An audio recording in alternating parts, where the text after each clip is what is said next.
Salut tout le monde, c'est Matt Trading et aujourd'hui on se retrouve pour une toute nouvelle vidéo où on va voir comment utiliser le RSI en trading. Alors cette vidéo va se dérouler en 3 étapes. Premièrement, on va voir l'histoire du RSI. Il faut comprendre comment il a été fait pour comprendre comment l'utiliser. En deuxième partie, on va voir comment marche le RSI. Et en troisième, la partie la plus intéressante, comment trader avec et faire du cash. C'est parti! Alors on va commencer par la partie historique un petit peu vite fait pour vous mettre dans le bain. Alors le RSI il a été inventé par Monsieur Wales Wilder en 1978. Et ce qui fait la puissance de cet indicateur de nos jours, c'est bien évidemment en partie le fait qu'il est bien programmé, mais le marché change au cours du temps et il a été créé il y a très longtemps. Du coup, on peut penser que le RSI ne marche plus aussi bien qu'avant. Alors que si, il marche même très bien et c'est dû au fait que beaucoup de traders l'utilisent. Bref, maintenant que vous avez un peu compris qu'est-ce que c'était le RSI, je peux vous dire que c'est mon indicateur préféré. Maintenant, on va voir comment marche le RSI vraiment lui-même. On va voir la technique maintenant. Hop,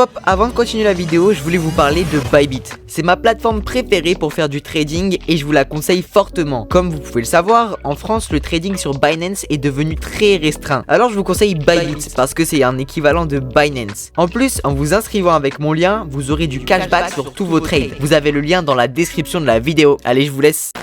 Alors tout d'abord, il faut savoir qu'il donne deux types d'informations différentes. Alors le RSI, c'est un indicateur technique qui varie entre 0 et 100. Je peux dézoomer plus, mais il dépassera jamais la ligne des 100 ou la ligne des 0. Mais je peux dézoomer, on voit moins 40, moins 50, mais ça arrivera jamais parce que il est pas programmé pour aller au-dessus, tout simplement. Alors aussi, on peut voir qu'il y a deux lignes qui ont été tracées. C'est la ligne des 70 et la ligne des 30. Et cette zone, c'est la zone où on dit que le marché est neutre à peu près. Et quand le RSI dépasse cette ligne des 70, on dit que le marché est suracheté parce que le RSI est en zone de surachat. Et quand le RSI passe en dessous de cette ligne des 30, on dit que le marché est en zone de survente et donc qu'il est survendu. Donc vous pouvez vous servir de ça pour trader. Donc si vous avez bien compris, il vaut mieux éviter d'acheter en zone de surachat parce que le prix a de grandes chances de venir faire une correction ou de retourner sa tendance. Et pareil, en zone de survente, je vous déconseille de vendre, ça dépend, c'est le RSI qui vous déconseille de vendre, en tout cas, parce que le marché risque de se retourner ou de commencer un retracement. Voilà, c'est tout pour la première partie du fonctionnement du RSI. Maintenant, on va voir la deuxième information qu'il nous fournit et c'est pour moi la plus intéressante et la plus importante, celle que j'utilise vraiment le plus parce que franchement, le surachat, les surventes, c'est bien, mais des fois, ça peut nous induire en erreur, ça dépend des analyses qu'on fait à côté. Maintenant, je vais expliquer en dessinant les divergences du RSI. Alors, je vais vous enlever celui-là pour pas trop vous embrouiller. On va commencer en dessinant et après, je vais vous montrer sur le graphique, mais c'est juste histoire de vous faire comprendre. Alors, le prix, imaginons qu'il est dans une tendance haussière, donc il fait des bas de plus en plus hauts et des hauts de plus en plus hauts aussi. Voilà, il monte comme ça. Donc là on a les highs, les hauts du coup, les highs ici et ici on a les lows, ok. Et sur le RSI ça va être un peu pareil. Attendez juste, je l'ai un peu mal dessiné, vous risquez de rien comprendre. On va le dessiner plus long pour pouvoir vous montrer avec le RSI. Genre imaginez que ça fait quand même la tendance haussière mais sur un temps plus élevé. Donc ici on a le high, je vous les entoure pour que vous compreniez un peu comment ils sont parce que vous allez voir c'est super important, c'est par rapport à ça qu'on va voir sur le RSI. Donc on a les high et les low. Et en dessous on a notre RSI qui est ici borné entre 0 et 100. Et le RSI, logiquement, si le marché va bien, ce qu'il va faire, c'est qu'il va faire des high et des low. Pareil que le marché. Il va monter comme ça, il va un peu monter, il va descendre, il va remonter encore, il va descendre, il va remonter. Enfin, il va faire quelque chose comme ça si la tendance est dite saine. Une tendance saine, le RSI fait des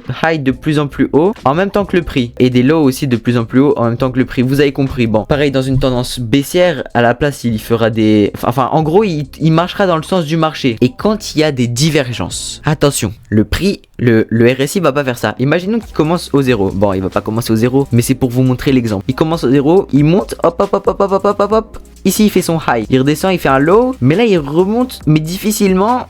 Et là il s'arrête. Et ce high là, au final, il est plus bas que l'ancien high, alors que là, il est plus haut que l'ancien sur le vrai prix. C'est ça qu'on appelle une divergence. C'est une indication qui montre que le prix a de fortes chances de se retourner.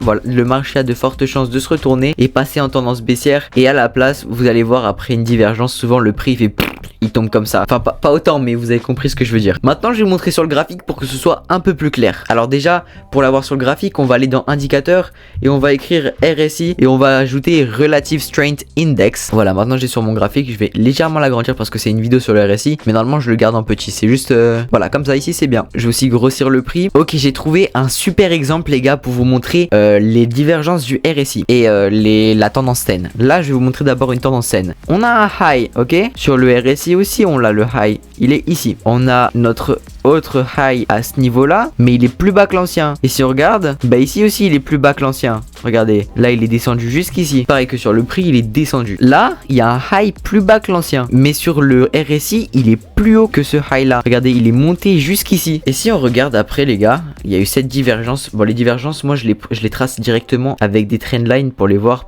avec des lignes bien droites. C'est mieux. Et regardez, après cette divergence, le prix, il s'est complètement retourné. Le marché là sur l'euro USD, il s'était complètement retourné. On est passé sur une tendance haussière. Voilà, c'est pour montrer un peu la puissance des divergences. Vraiment, c'est quelque chose de super puissant et c'est pour ça que c'est mon indicateur préféré, le RSI. Les divergences, ça fait toute la différence. Si vous voyez les divergences, ça vous ajoute une information sur le marché qui est franchement pas négligeable. Maintenant, on va voir une petite stratégie pour trader avec le RSI. Alors là, on peut voir que si on dézoome, le marché il était en tendance haussière, ok. Bon, j'ai la flemme de trop dézoomer, mais le marché il était en tendance haussière et il montait. Attendez, je vais juste prendre le bon outil pour vous montrer. Et le prix il est monté jusqu'ici, après il a retracé, il est remonté, il a fait ce high ici et après il est redescendu. Mais là, quand on était vers ici, on était en train de retracer et le prix faisait des points bas de plus en plus bas. Alors que sur le RSI, on pouvait voir qu'il faisait des points bas et bien de plus en plus haut. Voilà, là ça montait. Alors que là sur le prix, et bah ça descendait. C'est ça une divergence. Donc maintenant, on aurait pris le point le plus haut,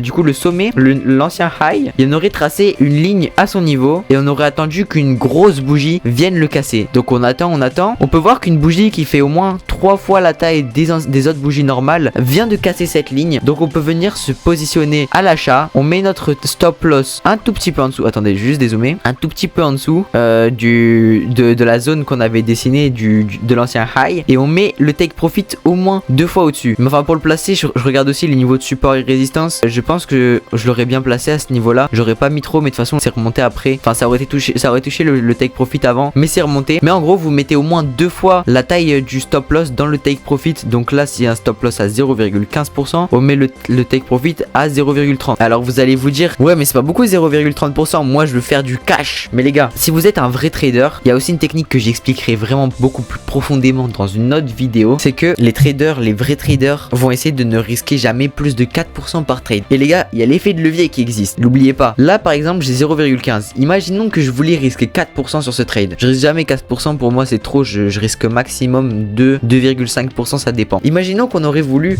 risquer 4% quand même. On fait le calcul, on prend notre calculatrice. On veut que ces 0,15% soient égal à 4. Donc on fait 4 divisé par 0,15 qui nous donne un chiffre de 26,66666. Ça veut dire qu'on prendrait un levier de 26 pour risquer 4% avec ces 0,15 et du coup on prendrait nos 0,30 et on ferait x 26 et on a notre gain qu'on aurait pu faire et en réalité là c'est 7,8%. Alors ça c'est si vous aviez risqué 4%, mais moi je risque pas 4%, je risque 2,5 maximum. Mais imaginez que vous preniez ce trade 7,8% les gars, c'est déjà vraiment pas mal. Bon ça c'est d'autres principes de trading, j'ai pas trop le temps de vous l'expliquer dans cette vidéo, je pense qu'elle est déjà assez longue. Voilà les gars, j'ai fini cette petite vidéo, j'espère qu'elle vous aura plu et qu'elle vous aura aidé à devenir meilleur et à améliorer votre trading. Si c'est le cas, n'hésitez pas à liker la vidéo et à vous abonner pour suivre toutes mes vidéos parce que j'ai posté du lourd. Et sur ce, voilà, c'était Mad Trading, je vous dis à la prochaine, ciao.